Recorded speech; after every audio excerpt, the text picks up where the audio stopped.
Hello guys, welcome back to my channel Fly Medico and I am Priyanka here, and as you all know I am student in Lviv National Medical University in third year. So मेरी जो last video थी वो war के ऊपर ही थी और हमें बिल्कुल भी एक्सपेक्ट नहीं था और ये बहुत ही अनप्रिडिक्टेबल था हमारे लिए.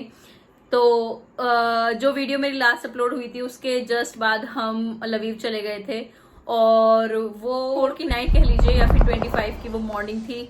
तब हमने पहली जो अटैक हुए थे उसके सायरन्स हमने सुने सुबह में. फिर 25 को पूरा दिन हम लोग, क्योंकि एक्चुअली लवीव में कोई ब्लास्ट या कोई ब्लास्ट हुआ नहीं था. लवीव में सिर्फ जो सायरन्स बज रहे थे उनकी आवाज आ रही थी. तो इस वजह से 25 वॉज वेरी स्केयरफुल फॉर अस और उस टाइम पे कुछ समझ नहीं आ रहा था कि क्या करना है क्या नहीं करना है, क्योंकि जैसे कि हमें लग रहा था कि वॉर नहीं होगा तो most of the student Lviv में ही थे उस टाइम पे. तो मैंने और मेरे कुछ फ्रेंड्स ने डिसाइड किया कि पोलैंड चलना चाहिए, क्योंकि पोलैंड लवीव से सिर्फ 60 किलोमीटर दूर था उस टाइम पे. We 6 are decided at that time कि हमें पोलैंड निकलना चाहिए. पोलैंड हम गए 25 की रात में हम पोलैंड निकल गए और 25 की पूरी रात और 26 की आफ्टरनून तक हम लोग लाइन में ही थे और बॉर्डर क्रॉस करने के वहाँ पे अप्रॉक्स 20 किलोमीटर्स का जाम था. और कुछ स्टूडेंट तो ऐसे भी थे, मोर देन 300 to 400 स्टूडेंट थे वहाँ पे जिनके पास कोई शेल्टर नहीं था, कोई फूड नहीं था, कुछ नहीं था. बहुत ही बुरी सिचुएशन थी. So finally on 26 border cross किया finally and then we move to Poland. And Poland में बहुत अच्छी सर्विसेज अवेलेबल थी. Embassy, I really thanks to our prime minister कि उन्होंने इतना इनिशिएशन दिखाया, उन्होंने गंगा ऑपरेशन चलाया, इतने सारे स्टूडेंट को इतने कम टाइम में इवैक्यूएट कराना कोई मजाक बात नहीं होती है. And it is very we are very thankful.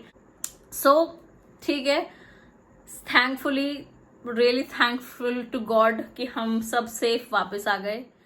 बीच में 2 स्टूडेंट की डेथ भी हुई, लेकिन क्या कर सकते हैं. It was just two student की डेथ हुई, जिसमें एक स्टूडेंट कर्नाटका का. आप सभी को भी ये सारी चीजें पता होंगी कि कर्नाटका का वो स्टूडेंट था, बॉम्ब शील्डिंग में उसकी डेथ हुई. खारकीव का दूसरा स्टूडेंट आई गेस वेनेत्सिया का था. So it was very bad time, very worst time.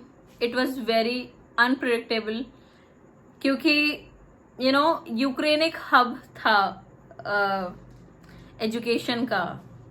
उन स्टूडेंट के लिए एक ड्रीम, जो कि डॉक्टर बनना चाहते थे, जो मिडिल क्लास फैमिली जैसे कि मैं और मेरे जैसे ना कितने ही स्टूडेंट होंगे, मेरे जैसे मुझे नहीं पता अभी भी कितने स्टूडेंट होंगे जो मिडिल फैमिली के हैं, जो डॉक्टर बनना चाहते थे और वो सभी यूक्रेन जाते थे.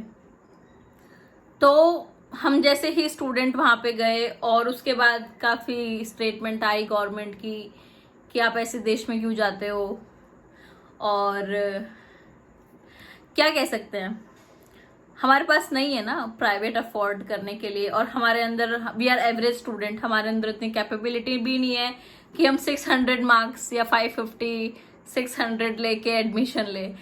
तो खैर पॉइंट पे आती हूँ.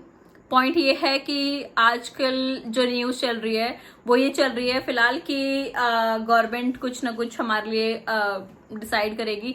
ऑल्दो हमारी ऑनलाइन क्लासेस चल गई हैं, 2 हफ्ते हो चुके हैं ऑनलाइन क्लासेस चले हुए, और ऑनलाइन क्लासेस में सारी टीचर्स नॉर्मली क्लास ले रही हैं. तो अभी गवर्नमेंट के काफी रोज नोटिस आ रहे हैं और हम सारे स्टूडेंट भी मिलके कुछ ना कुछ लाइक ग्रुप बना रहे हैं और कोशिश कर रहे हैं कि हमारे लिए कुछ ना कुछ तो डिसाइड हो, क्योंकि वी आर नॉट श्योर कि यूक्रेन में अभी क्या फाइनल होने वाला है. अगर यूक्रेन नॉर्मल हुआ 100% we are going back to Ukraine. Otherwise government ने हमें अलाउ कर दिया है transfer. maybe we can take transfer in Poland, maybe we can take transfer in Hungary, Slovakia, Georgia and many more countries. But अभी कुछ student तो ये भी डिमांड कर रहे हैं कि हमें इंडिया में ही एडमिशन मिलना चाहिए. नो कमेंट्स, नो ऑफेंस, इस पर मैं कुछ नहीं बोलना चाहूंगी, ये गवर्नमेंट का डिसीजन होगा।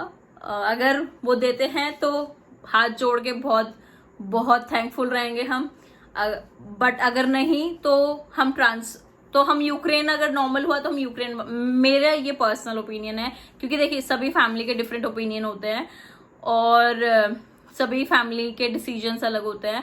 तो मेरे अकॉर्डिंग मेरा डिसीजन और मेरी फैमिली का डिसीजन यही है कि अगर एक दो महीने में सिचुएशंस नॉर्मल हो गई यूक्रेन की, तो maybe next semester I can move to Ukraine. अगर सिचुएशन नॉर्मल नहीं होती है then I can take the transfer, क्योंकि मैंने अभी पोलैंड में भी पता किया है कि पोलैंड में भी काफी अच्छी यूनिवर्सिटीज हैं, और क्योंकि मैं पोलैंड में रुकी भी थी आई कैन एक्सप्लोर। और क्या बताऊं मैं आप लोगों को कि मेरे पास इतनी वीडियोज हैं जिसको देख के अभी रोना आता है, क्योंकि कीव एक इतनी ब्यूटीफुल सिटी थी जिस time, like I was in Kyiv for 7 days, और मैंने इतने अच्छे अच्छे व्लॉग शूट किए हैं, और अब अंदर से हिम्मत भी नहीं आती है उनको अपलोड करने की, क्योंकि अब जो कीव है और जो कीव मैंने देखा था वो बहुत ही डिफरेंट है। But I will try, okay, I will upload. मैं कोशिश करूंगी कि मैं अपलोड करूं उन सारे ब्लॉग्स को जो मैंने यूक्रेन में शूट किए थे, और अब तो मैं कोशिश करूंगी कि आप लोगों से भी डेली ही कनेक्ट करूं, क्योंकि you know it is very necessary. मुझे एक अपना रूटीन बनाना पड़ेगा, क्योंकि मुझे भी लगता है कि मुझे जो मेरे जैसे स्टूडेंट्स हैं जो नीट एस्पिरेंट हैं, और बहुत सारे लोग, आप जो बहुत सारे ऑलरेडी मेरे साथ जुड़ चुके हो, उनको बहुत बड़ा थैंक्स, और जो और जुड़ेंगे उनके लिए बहुत बड़ा वेलकम है मेरे चैनल पे। और अब हम may be this is my new turning point of my life, क्योंकि अब मुझे भी नहीं पता कि आगे क्या डिसीजन रहेगा मेरी लाइफ का, लेकिन हम YouTube में कनेक्ट रहेंगे और मेरी पूरी जर्नी आप YouTube में ही देखते रहोगे, क्योंकि जहाँ से मैंने शुरू किया था, I was first year student in Lviv in Ukraine, और ऐसे करते करते करते 3rd ईयर आ गया, और अब 3rd ईयर से 6th ईयर, और न जाने कब तक ये जर्नी चलती रहेगी और हम कंटिन्यू करते रहेंगे। And guys, I am really really thankful कि आप लोग मुझे इतना सपोर्ट करते हो, इतना प्यार दिखाते हो, थैंक यू वेरी मच। और अगर आपको मुझसे इंस्टा पे कनेक्ट होना है, मैं अपना इंस्टा भी लिंक में डाल दूंगी। और अगर आपको कोई भी जो स्टूडेंट यूक्रेन से आए हैं, even whether the student is from 1st year और 2nd ईयर और 3rd, वो सारे अगर उनको कोई बातें करनी है तो please you can connect, no problem. And thank you guys. अभी इस वीडियो में मुझे आपको यही छोटा सा रिव्यू देना था। जो वीडियोस रहेंगी, कुछ जो मैं इंडिया में बनाऊंगी, तब तक इंडिया में हूँ, और कुछ जो मैंने कीव में शूट किए हैं। बस इस वीडियो में इतना ही, और thank you guys, thank you so much, and keep supporting flying medico. Bye.